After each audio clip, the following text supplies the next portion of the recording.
budget, considering na lumaki ang ayuda, she says it's reminiscent of an election budget. Ganun ba yun? Palagay ko, may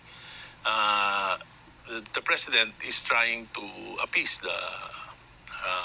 his allies in Congress. And a piece for what? Is it because of a supposed schedule? I mean, Senator Amy Marcos was talking about a supposed schedule, February, to refile the impeachment complaint against Vice President Sara Duterte. Well, siguro, pero lalong magugulo yung bansa natin kung we'll go to impeachment. But where does the minority stand? I mean, you do have Hindi, iba-iba kami ng iba-iba kami ng positions, pero ako, ang sabi ko nga parang inconsistent if I will be joining the impeachment complaint against VP Sara kasi she was accused of embezzling 125 million and 500 million in the DepEd as against 1 trillion. So parang kung buti pa impeach na lang natin pareho para appear. I don't think that's possible, seriously speaking. So are you saying you will not support the impeachment of Vice President Sara Duterte? No, I will not sign that kasi nga nakita ko na-incentivize yung mga United Congress para mag-impeach sa kanya. So paano yun? By saying this right now on Head Start, baka wala ka ng pondo na ilabas sa'yo. Ay, okay lang yan. Talagang ganyan. Does it really happen?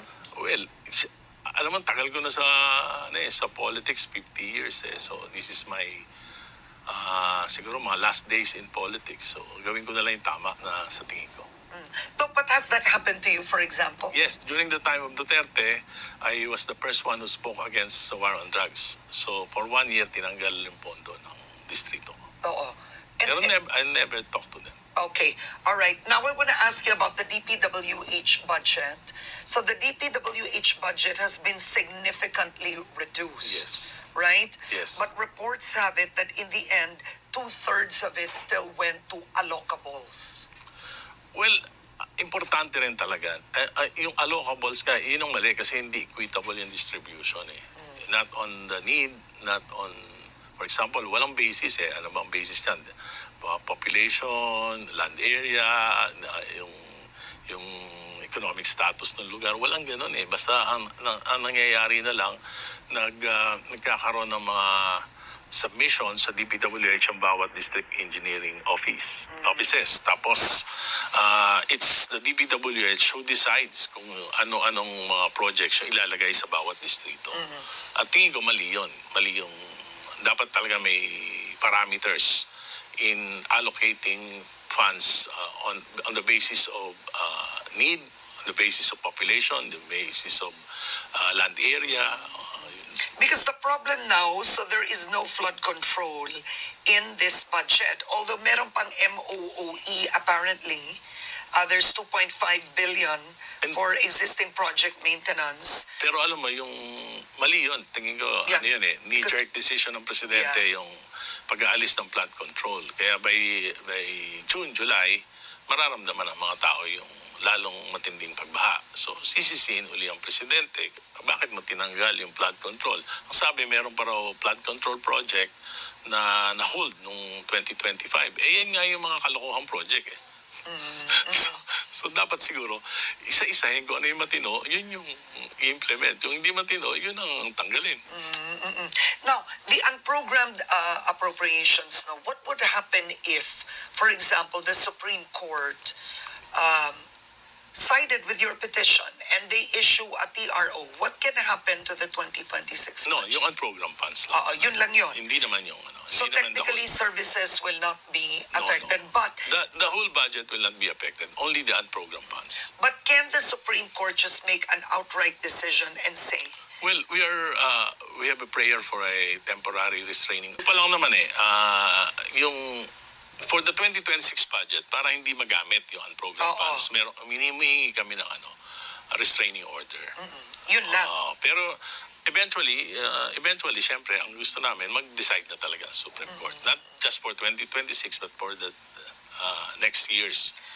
Yeah, but is the Supreme Court decision actually, I mean, while it is binding and it becomes the law of the land, is it really respected and followed when making the budget? I'll give you an example. The PDAF.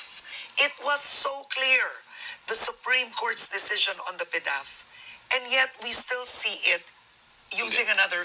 Yes, but in this case, maliwanag naman to na pagka nag-decide in favor sa petition namin ng Supreme Court, all budget of expenditures magkakaroon ng definite source of financing. Yun Ayun, ang gusto nyo. yun. Oo. Pero, pag nag-decide, pwede pa rin may unprogrammed appropriations Wala na. na rider. Dapat matanggal yun. Wala na. Pag nag-decide ng Supreme Court, wala na. At nagtataka ako kay Presidente, kung tinanggal niya yan, di wala nang issue. Lahat, no? Lahat. Pero, ang problem, Yung paano mga, kung yung mga ano? pork na Hindi, sinasabi na yan, hindi. policy issue yan ng Presidente. Hindi, kaso paano niya tatanggalin yung support to foreign assisted projects? Imbis na Ang sinabi pondo. niya naman, di pa naman final eh. So, he can always ask for a supplemental budget kung ready na yung proyekto.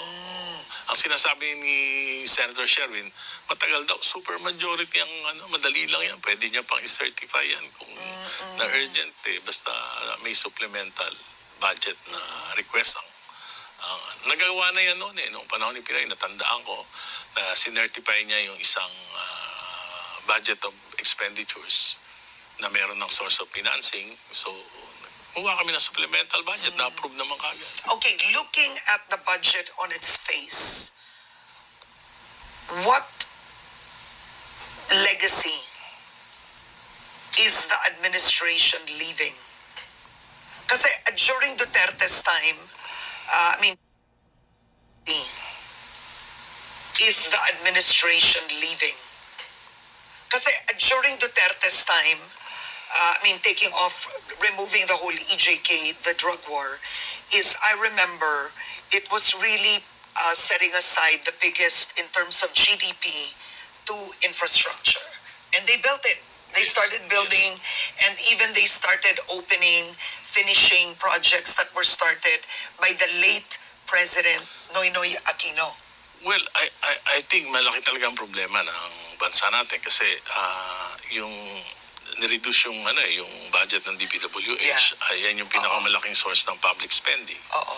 So tapos sinigpitan yung pagkatapos bukod diyan binabaan yung presyo across the board. Yung iba diyan baka hindi realistic. Hindi natin alam kasi hanggang ngayon nga usually mga November, December nagbi-bidding na for the following year. Ngayon, January na wala pang announcement kung anong rules ngayon ng bidding. Yeah. So baka mapag-bid yan, February, March. So yung public spending for the first quarter talagang bababa. So yung GDP natin, ang forecast ng mga experts, baka swerte ng maka 3% by first quarter. And would this be lower than COVID? Maybe. Kasi maski yung mga contractors, takot nang mag-bid. Sabi nila, hinto muna kami, hindi maliwanag yung rules of the game. So, hinto muna kami. Kaya nakita natin, pati yung retail nung Pasko, di ba? Bagsak ang retail. Ang sinasabi sa akin ng mga negosyante, bagsak sila by as much as 50%. Yeah. So, hindi ko alam kung ano ang magagawa pa ng administrasyon except siguro yung pagbibigay na ng ayuda, yun na lang siguro. But ang pagbibigay ng ayuda, do you see that as actually growing the economy? Well, siguro, public spending, di ba? Yun pa rin, yun ang pagbibigay nun. Magkakaroon ng pambili yung mga tao. Okay, all right. I think at the end of the day, you are going to the Supreme Court tomorrow. Yes. And anything you'd like to add? Wait, will Speaker Boji D first? Is he going to retain his position? Because there were talks of Ronnie Puno possibly becoming the next speaker. I don't think that the president, that it will be a wise decision for the president to replace Boji D. napaka-loyal na tao sa kanya yan. Walang agenda yan. Saka, matagal ko nang kilala si Boji. Kung ano yung sabihin niya, yun nasa isip niya. Wala nang iba. Why? The danger would be... Hindi natin alam kasi I respect Congressman Puno, pero it's been there for so long, very kasama siya sa mga power plays. So unlike Boji, talagang local guy yan. Well, I Local want to guy. ask you, where is former House Speaker Martin Romualdez? Does he go to work? Hindi ko nakikita. Okay. And also his wife, do they go to work? Hindi ko nakikita. Okay. What happens if a legislator doesn't show up and go to work? I mean, this Marami is the naman. same question with Bato de la Rosa, right? Marami naman ako hindi nakikita. This is... And, are there rules at least? Hindi, baka naman nasa opisina nila o kung kaya... sa trabaho, bawal ang absent ka ng Baka naman absent. hindi ko lang napapansin. Gano'n. But are there rules at the very least? Wala naman. Except siguro kung mag-abroad ka ng matagal. Gano'n. No, you need to ask Yes. permission. Hindi ko na, At I will not authority. name names, ha. I will not, kasi matagal na ako sa Kongreso. Meron akong mga dating colleagues. Nakikita ko lang pag SONA. Tapos makikita ko ulit sa susunod na SONA. Oh, God. This is depressing on so many levels. Okay. All right. Last words, Representative Erice. Anything you want to add? I think on a more important note is, I think for the president, Yes. We are pushing for reforms. Yeah, And yeah. this is one way of pushing for reform. Tanggalin na natin yung unprogrammed funds. Pero marami pa dapat na gawin ng presidente. Siguro kapalit ng mga nangyaring kalokohan. Dapat talaga maging seryoso ang presidente dun sa mga sinabi niya na priority niya, yung anti-political dynasty law, yung sa party list reform, yung ICI dapat talaga. We cannot, kilala ko si Ombudsman Boying Rimulya, but he is too close to Malacanang para pagtiwalaan. so you want the ICI to stay. Yes. But Kaya they- may batas kami, mayroon Oo. kami proposed But they're bill. wrapping that up. Kasi sinabi ni Presidente na priority niya. So, binilisan namin, nakapasa na to sa second readings, sa committee level. Yeah. So, it's up to Congress para madala na sa plenary para maipasa namin. So, yan yung mga dapat na maging seryoso yung Pangulo doon sa mga sinasabi niya. Kasi doon sa mga sinasabi niya, parang wala pang natutupad. ICI, wala pa yan. Anti-political dynasty, yung final ni Congressman Sandro, pro-political dynasty, pwede 10 kada pamilya. So, tapos yung party list reform, tapos yung sinabi niya, meron siyang mga papakulong, wala naman nakulong. So, ang dami niyang sinasabi na hindi natutupad. So, lalong bumababa yung trust ng mamamayan sa kanya. At nalulungkot ako doon. Bakit? Kasi habang bumabagsak yung trust ng tao sa kanya, bumabagsak yung ekonomiya natin. At habang bumabagsak yung ekonomiya natin, maraming kawawa. Kasi ako, basahin pa ako eh. Ibig sabihin, nandun ako sa masa eh.